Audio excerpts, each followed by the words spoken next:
everyone. Welcome to our new series, the Alumni Spotlight series. This series is a place where we can connect with some of our GWHT alums and see where are they now, how their time at the lab impacted them, and how they impacted GWHT. So today we have a very special guest, Dr. Melissa Skala. She is a professor at the Mortgage Institute for Research. She considers photonics-based technologies for personalized medical therapies, and she is a fellow of the Optical Society SPIE and the American Institute for Medical and Biological Engineering. Now, we're also going to be joined on each of these conversations by a current GWHT staff member. Today we have Dr. Megan Madonna, who is a special guest because she's actually also a GWHT alum. She just graduated pretty recently. And she is now the Assistant Director of Education at the Center for Global Women's Health Technologies. And I am Ashley Deans. I am the Communications Specialist. So with all of that said, let's kind of get into some Q&As. So I'll start with Megan, actually. Megan, why don't you tell me about your relationship with Dr. Skala? Yeah, so I'm an alum of GWHT, but I'm also an alum from Dr. Skala's lab. So in undergrad at Vanderbilt, my second semester, sophomore year, I was in my biomaterials class, and there was an announcement that 2 grad students needed an undergrad to work on some projects. And it came to find out they were Alex and Kristen, who were 2 of Dr. Skala's first grad students when she was at Vandy. And I started working for their projects, and then soon after met Dr. Skala, and it was love at first sight. I loved the project. I got a great mentor in the process. It was, looking back, it's unbelievable how available she was for, you know, a little tiny sophomore who didn't know what research was. But yeah, since then, we're coming up on our 8-year anniversary. I looked that up this morning, so I was like, hey, when did I first meet you? But it's been 8 years, which is kind of crazy. Wow. I know. But yeah, I mean, the reason I went to grad school, the reason I stayed in the research, was all kind of started off when I joined the Skala lab. So That's so exciting. It's really cool to reunite you guys here today. Yeah. Yeah, so Dr. Skala, why don't you tell me a little bit about your time at GWHT, what your project was, all that good stuff. Yeah, sure. So I can't believe it's been 8 years, Megan. It's I like, know. wow, time flies. Anyways, I first actually worked with NIMBY when I was an undergrad. So like it comes full circle. So I was a rising junior, I believe, rising senior, I forget now. And I worked in NIMBY's lab when she was at the University of Wisconsin. So I was a student at Washington State University in physics. And there was a research experience for undergraduates program, RU program, through the National Science Foundation. And that lets undergrads go around the country and do research. So I wanted to go to Wisconsin. Actually, it's great that I have this background. I know. My brother was here, and we loved to sail. So we would race, you know, on the lake. And so I'm like, I'm just going to go to Madison and figure something out so I can race my brother on this lake right here. And so I found out about this RU program, and I'm like, I loved optics because I was doing actually research in optics at Washington State in the physics lab. And I saw this woman doing biomedical optics. And I'm like, what's that? That sounds amazing. I hope I can get in her lab. And so I did for the summer and worked really hard. And she spent so much time with us too. And I had fantastic mentors. Anyways, that was fun. And then she moved, you know, so I decided to go to her lab for my PhD, and she was at the University of Wisconsin. So it was kind of fun, actually, because I got to start my project there, and I got to meet all the people at the University of Wisconsin. And then she moved to Duke, and it's almost like an invigorating pump into your project because you meet all these other new people and you get all this new stimulation. And so it was absolutely fantastic. I worked on 2-photon microscopy of autofluorescent molecules, NADH and FAD, and I measured how those fluorescent molecules change with cancer development in a model of oral cancer. Wow. That's the only science part of the story, I guess. Yeah. I'm always impressed by the science parts. Yeah. So now that you've kind of shared about your time at the lab, tell me a little bit about life, you know, maybe right after you graduated, where you are now. I obviously gave you a little bit of an introduction, but catch us up on what's happened since then. Do you want Megan to go? Let's make Megan go first. Okay. Okay, so I defended in September. So since then, I have moved one office down the hall and haven't moved to the education side. So I've been, my little alumni stint has been pretty short, but I'm excited on the side that we're working. I'm working on creating curriculum to introduce students to engineering earlier in their life, so in middle school, and getting them excited to help to link engineering, community engagement. And it's something that I know it was pretty separate from my grad degree in metabolism, but it's been really cool. So it's been a very fun transition. But now you have to go. Well, it sounds perfect for you, Megan, because you're so enthusiastic, and I think you can really engage with students. And I agree, middle school is a super critical time. And I'm their height, so it works out really well. Yeah, I mean, I think someone who's fun and excited about the work is going to get kids into it. That's really cool. Yeah, that's the goal. Yeah.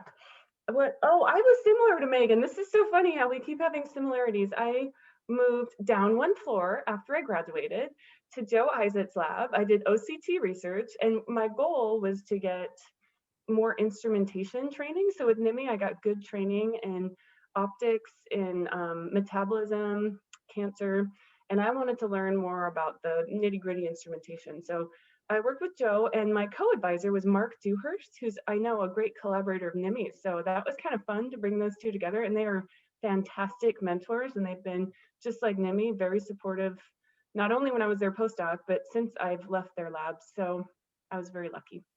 But anyways, we worked on creating molecular contrast with optical coherence tomography using the photothermal effect. And we also looked at microvascular imaging in tumors with OCT. So that was fun.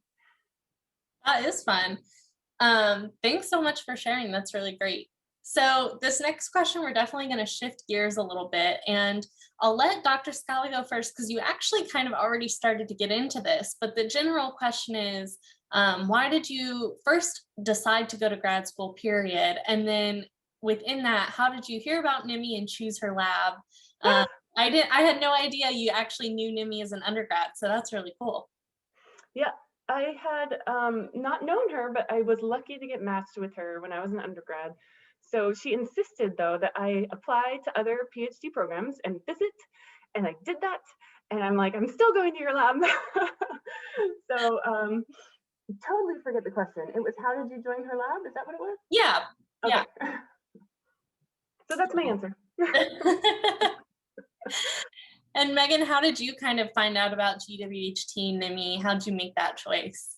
Yeah, so on my screen, Dr. Skala underneath me. So it was entirely Dr. Skala. So I remember distinctly sitting in her office, and I had just finished an REU at NIST in DC, and I came back and I said, okay, I'm pretty sold. Like, I think I want to do this grad school thing. I don't know where to apply. Like, I don't know how this works. And she was like, okay, well, let's make a list. She was like, so obviously there's me. And I was like, yes. She thought I got my PhD at Duke. I worked with Joe Isaac, Mark Dewhurst in NIMI. All of them would be great. This is what their projects were. And then we went into like 15 other schools. So I applied to all of them. And I spoke pretty heavily with one of Dr. Skala's current grad students at the time, Amy, who actually did her undergrad with NIMI at Duke. So this is like all sorts of like all connections. And really like what they did. And another one of the grad students in the lab at the time, Joe, had done his undergrad at Duke as well. And I was kind of deciding between optics and kind of tissue engineering. And Joe sat in the middle of a lab meeting and said, tissue engineering is fun, but optics can change the world. And I was like, okay, sounds good. So I was like, all right, I'm sold. So I went to a bunch of places for grad school, and then my last place to interview was with NIMI, and we just sat down and talked literally about like engineering and like evangelizing engineering. Like everyone should be an engineer. It's the coolest profession. And I was like, this lady gets it. Like, this is awesome. And I knew I was going to be joining a lab that important as the research is, like it was about developing the whole person and having a great mentor and opening your eyes to be creative, which is like my least favorite quality. Like I'm not a creative person, but I knew I knew Nikki was going to push me to be it. So it was I left the interview and was like, okay, well, if they take me, I want to go. So I came back, and then and I came here. So the rest is history.